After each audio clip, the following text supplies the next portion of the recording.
May 4th, 1942. The patient had previously expressed suicidal feelings, but never acted on them. Yesterday, she injured herself badly, stabbing herself in the stomach with sharp-pointed scissors. Sedated, restrained, and transferred to an isolation cell. May 10th, transferred to the agitated ward for observation. Isolation, insulin, shock therapy. September 25th, positive response to treatment. She replies to questions and remembers what happened, but doesn't want to give explanations. She claims to have memory lapses, entire days about which she remembers nothing. She appears to be anxious and seeks reassurance. She fears she has done monstrous things in the blank periods for which she has no memory.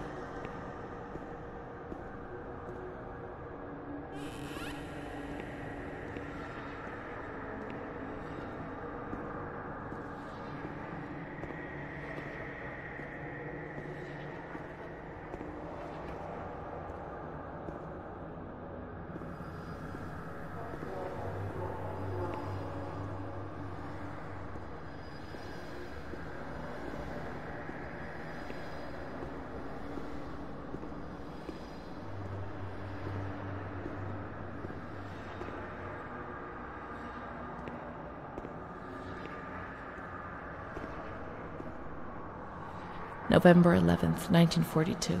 The patient speaks very little, refuses food. Force-fed with a nasal cannula. February 2nd, 1943. The lack of kerosene for heating and the food shortage is claiming many victims in the institution. War spares nobody, not even these alienated creatures.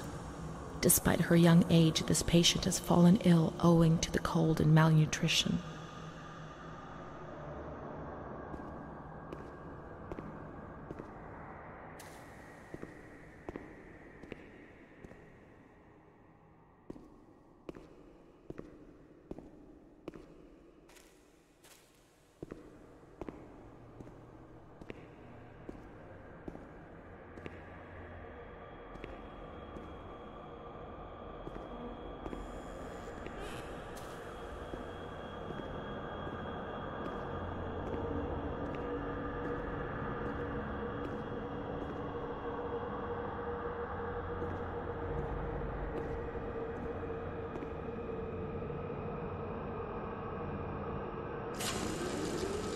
Nobody laughs in here.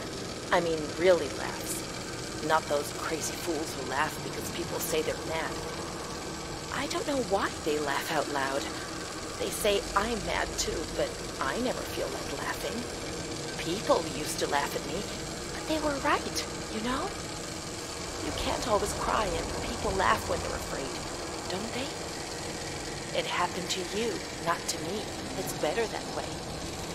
They do that to show they're lucky. You mustn't take offense because it's true. And deep down, it's just like pity, if you see what I mean.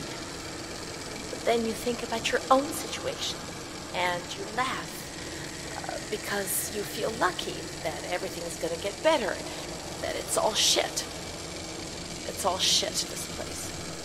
You're not trying to tell me it's not true, are you? An intelligent person, educated, not like me. And if I can see it's a load of shit, just imagine how much better you understand it. No, come on. No. I feel fine here, you know? After all, I can do and say anything I want.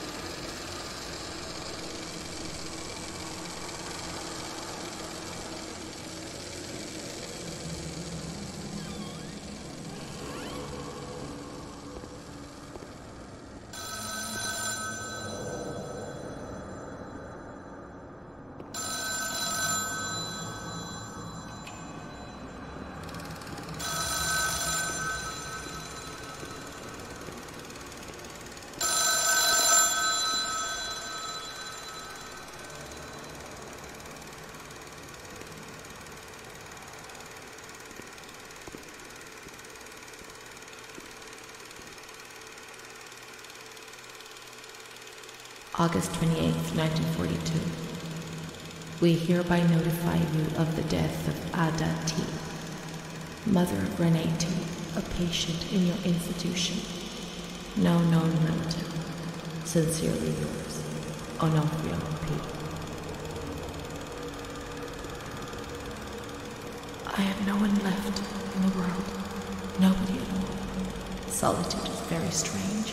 It muffles everything, slows it down.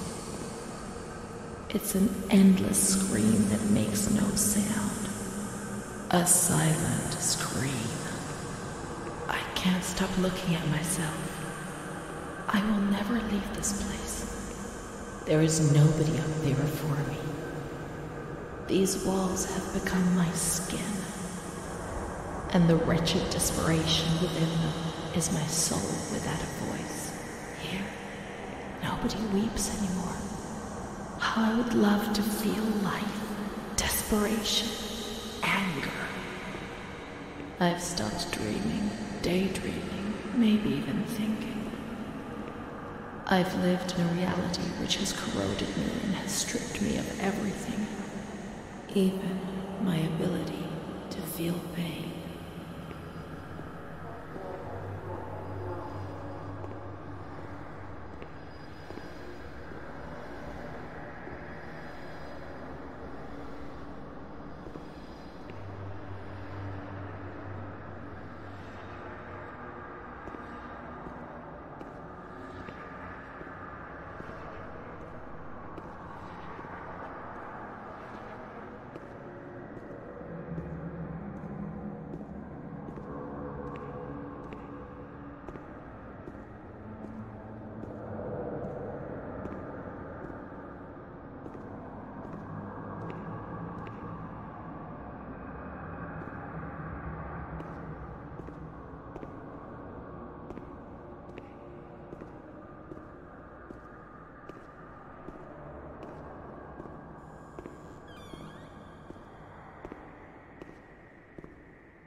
May 5th, 1943.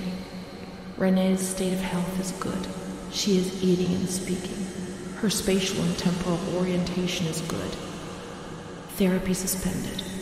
December 3rd. She calmly asks if she can leave the hospital. Evaluate patient for 6 months. May 2nd, 1944. Discharge denied despite a favorable psychiatric opinion. The patient has no home or means of support.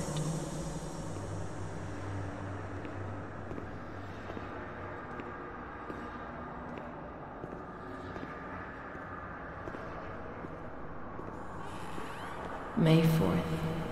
The reasons why discharge is impossible are explained, and this is how Renee learns of her mother's death 2 years after the fact.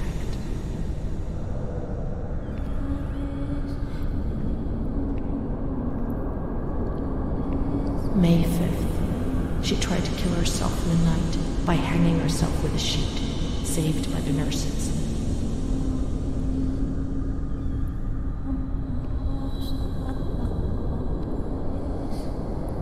Restrained to her bed, she once more tried to kill herself by suffocation. The decision has been taken to perform a transorbital lobotomy.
10th of June, 1944.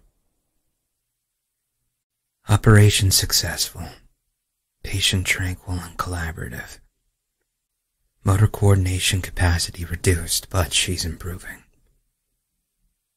Transferred to the tranquil department in the care of Dr. B.